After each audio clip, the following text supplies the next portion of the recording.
Chapter 127, The Goal of History. In Ezekiel chapters 40 to 48, the temple reopens in a vision which tells us the meaning of the center.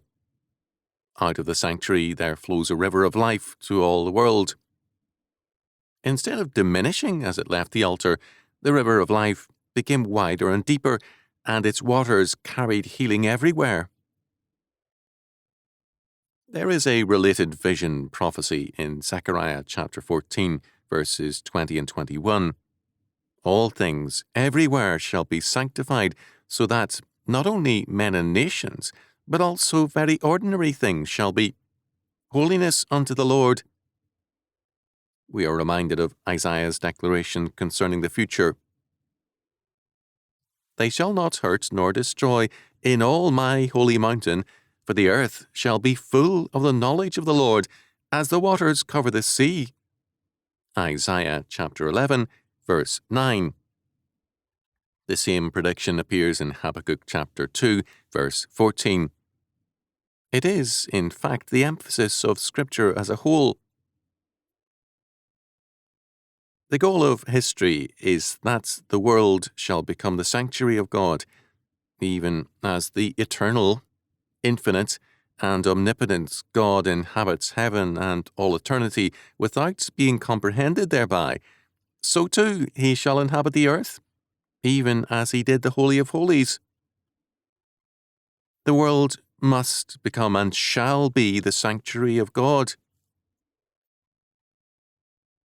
We are summoned to be wise-hearted and willing-hearted in the preparation of God's ordained sanctuary, this earth. The centre cannot be limited to a place made with hands. It must comprehend the whole earth. In a sense, the goal of history is a global jubilee, a total restoration. All things under God the King, the end of oppression, the redemption of the land, and all things else. The time of freedom and joy for the poor, for widows and orphans. Leviticus chapter 25 gives us the requirements for every half-century and sets a pattern for history's goal. The centre must govern our lives and our world, and this means bringing all things into captivity to Jesus Christ. 2 Corinthians chapter 10, verse 5. David in Psalm 86, verse 9 declares,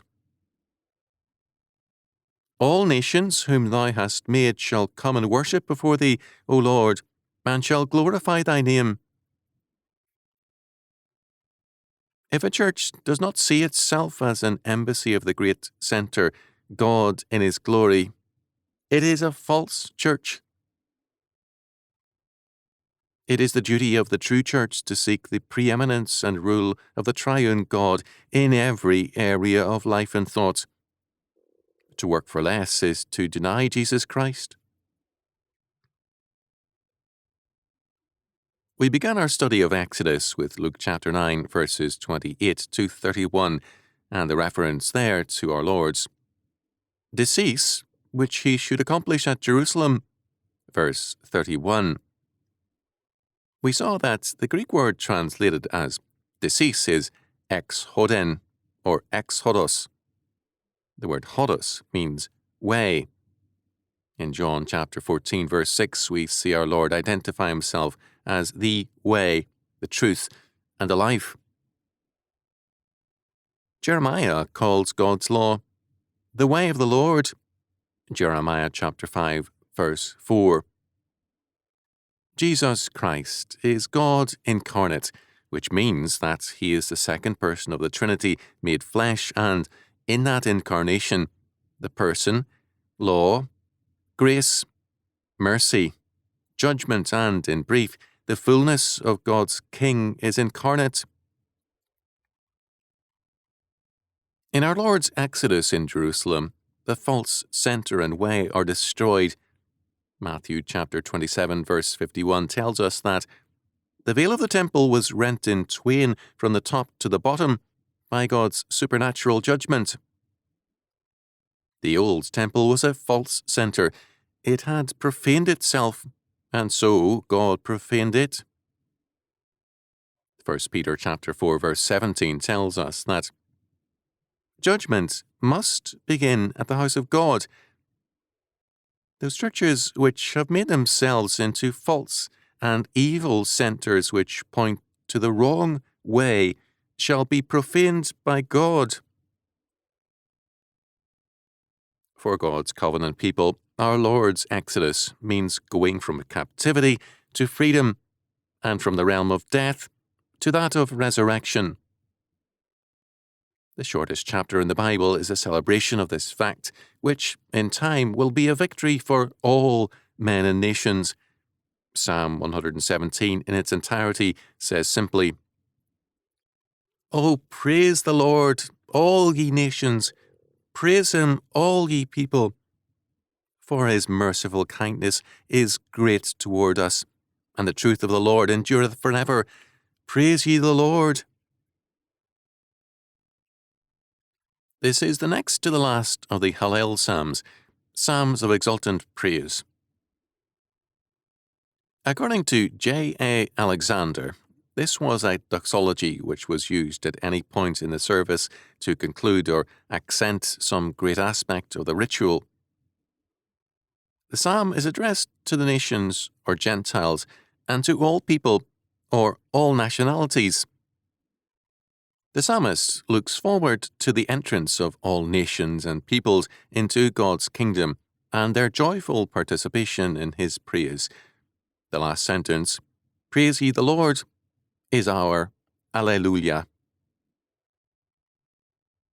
This psalm celebrates the worldwide membership of all peoples in God's covenant. In Romans chapter 15, verses 8 to 13, Paul refers to this psalm and declares, "Now I say that Jesus Christ was a minister of the circumcision for the truth of God, to confirm the promises made unto the fathers, and that the Gentiles might glorify God for his mercy, as it is written, For this cause I will confess to thee among the Gentiles, and sing unto thy name. And again he saith, Rejoice, ye Gentiles, with his people.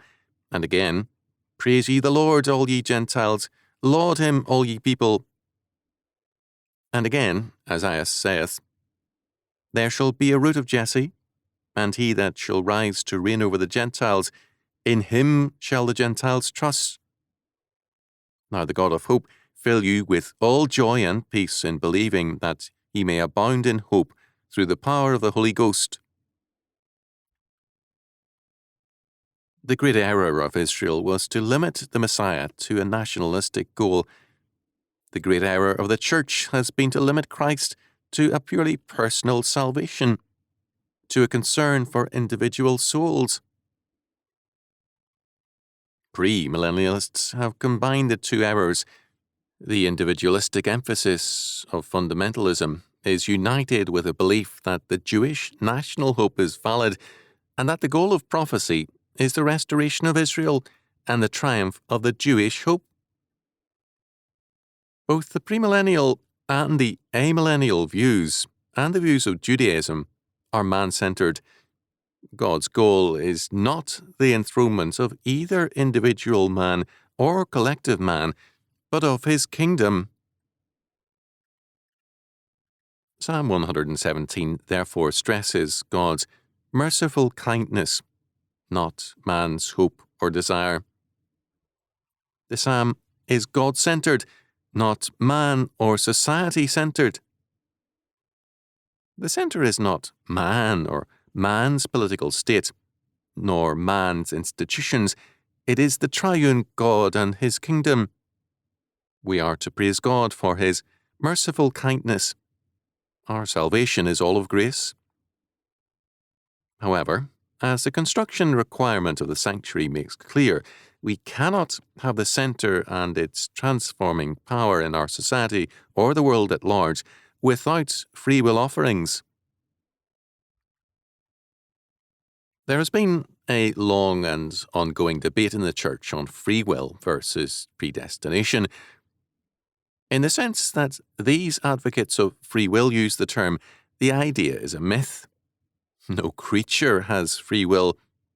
One does not choose the day of one's birth, one's disposition and talents, race, sex, or anything else. Free will is an absolute concept. It is impossible for a man. We have responsibility and accountability, a very different thing than free will. There is a grim irony in the fact that the only references in the Bible to free will have to do with offerings to God.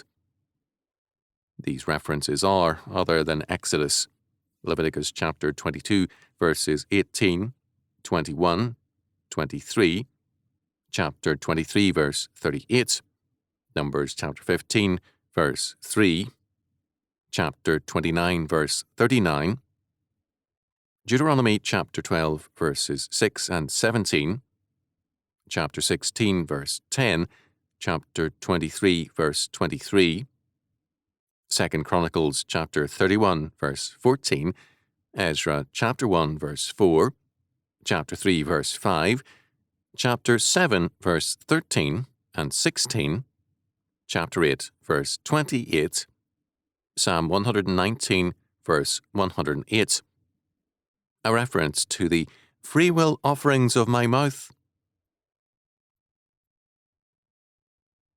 Let men who insist on their free will demonstrate it in God's appointed way by giving freely and generously, above and over the tithe, to God's kingdom work.